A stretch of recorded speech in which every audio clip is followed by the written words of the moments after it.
Okay. So, what experience or knowledge is required to do your job? Well, obviously, other than school or the schooling? Yeah, school.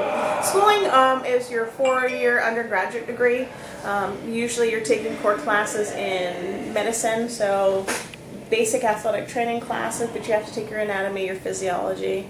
When you get deeper into your major, you have to take biomechanics, kinesiology, exercise physiology. Mm-hmm. So that's the experience. Generally, the other experience that you're going to get is going to be when you do observation hours and you observe someone in the profession. Mm-hmm.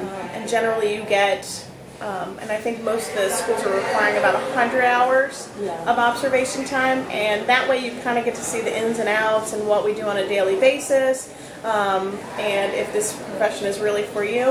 And then that's a good background for experience, because you'll learn some stuff about how to deal with athletes, what type of interpersonal skills you need to do the job, as well as, basic how to tape and those things to learn. Okay. What type of assignments or deadlines must you meet each day on a typical day of work? Generally, my deadlines are as far as paperwork. I have to make sure athletic physicals, when they're turned in, have to be inputted into our computer system. Once they're inputted, that means that the athlete becomes eligible to play. So if I leave the physical on my desk, and then they don't go into the system, and then there's no record that they're eligible. We also need to keep that for legal purposes, to make sure that they have a valid physical, so in case of lawsuits. The other thing is injury reports. So if I have an athlete come in with an injury, I have to fill out the incident report, and then I have to put it on the countywide school-based incident reporting system, and that has to go in generally within 24 hours. So those are the two major deadlines that I have to follow. Everything else is just kind of day-to-day related to teaching. So my teaching load, so I have to make sure lesson plans are done. But athletic training-wise, it's just really incident reports and physicals, making sure the paperwork is in. Okay, yeah, that's good. What is the biggest challenge you encountered?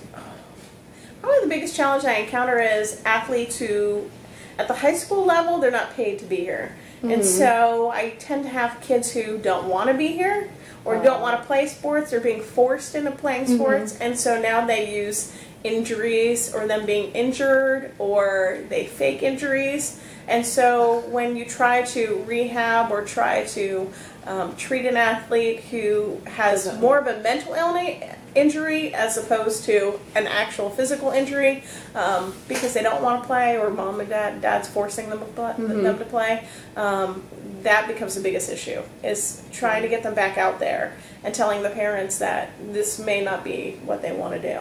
Wow, I didn't think of that. What most prepared you for entering into this job?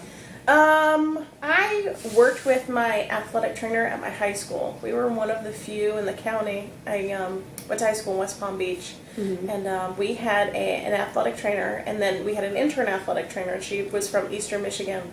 And I wanted to do something in the medical field, and knew that 7 years of medical school is probably not for me, and so thought that what she did was very interesting. I mean, she was on the field every day. You could watch sports and combine the two. Sports and medicine, and that was it for me. That was probably all I needed. But I watched her. I was injured a couple times. I saw what she did, and that prepped me. And I also took anatomy in high school. I took chemistry in high school, and those two things, I think, gave me an advantage, because I went to college with some kids who had no anatomy background, no chemistry background, and they struggled. So I think that was those things probably what prepped me the most. What do you like most about this job? I have a pretty easy schedule. I love my coaching staff. I love working. It's something new every day. It's not the same thing. It's not a 9-to-5 job. I might be here till 10 or 11 o'clock at night working a game that goes into overtime. My schedule's never the same. The athletes I see are never the same. The injuries are never the same. So I think that I like that it's unknown. Like there's something new. It's not the same monotony. Yeah. And so I always like to be challenged, and I like change, and so this is why I think that's why this is like the perfect job for me. Plus, I can, wear this to work. I don't have to dress up. I can be in, sweatpants and a shirt, and I can watch sports all the time. So yeah, I love that. Yeah. What do you not like about it? I think that I don't like the fact that we are almost taken advantage of, and that our pay is not probably where it should be as athletic trainers. Mind you, I have all my summers off. It's a great job, but for the amount of time and work and overtime and all the paperwork we have to do, especially at the beginning of the year, you almost don't get paid our worth. I think that's the biggest downfall of the job, is that you work hard, you work long hours, you're constantly working. I mean, I always have an athlete in here. There's very little downtime, and so that's probably the biggest downfall is, getting paid less than our worth. Yeah, I agree. What made you choose this career path? And you already talked about it. How? Yeah, I worked with the athletic trainer. I thought it was amazing. I loved what she did, medicine, being, on the playing field. You like sports? Love sports. Yeah, me too. Yeah. The only two things I watch are sports and cartoons, only because I have little kids. What's your favorite sport? Football. Football? Football, by far. Mine's Football softball. to watch. Yeah. I love softball. Yeah. So that's where I would be. Is there anything you would change, or is there anything you would, expected in this career that it wasn't? I don't think so. I think I knew when I first went into it. When I first was in college, I thought that I wanted to be. I mean, I guess the highlight is you want to be a college, or you want to be in the professional sports, and you want to travel, and you think that that's what you want to do, and that's where the money is, and that's what's so glamorous. Saying that you're an athletic trainer for like a professional, semi-professional, or college team. And when I went to college, I went to grad school at UCF. And I didn't want, as I got older, I didn't want to live out of a suitcase. I didn't want to travel with teams. And I think I spent so much time traveling, spending time with my athletes, that when I got older, I was like, I don't want to do that. Yeah. Because I knew that I wanted to have a family, and I knew I wanted to get married. And so I kind of changed my mentality about where I wanted to be changed. And I always said I never wanted to be a teacher. Yeah. And at the high school setting, that's in most counties, most schools, you have to be a teacher along with an athletic trainer. And I was like, I never want to work at the high school. People who work with high school kids are crazy. Yeah. And the opportunity here at Timber Creek came up, and I said, I'll try it for 1 year. Just because I need a job, and just because I don't know what I want to do yet. And did you fall in love with it? I fell in love with it. And this is the perfect spot for having a family. So if you ever want to have a family, high school is really the way to go. You have your summers off, you have most of your holidays off. Yeah, because then you can spend it with your kids. You can spend it with your kids. So. That's perfect. I was thinking like college and professionally, but I know I want to have a family as well. But I want to be around sports, and I want to be around, I just want to help people. Right. Like, that's what I love about it. What would be some advice you would give to someone who is considering entering this occupation?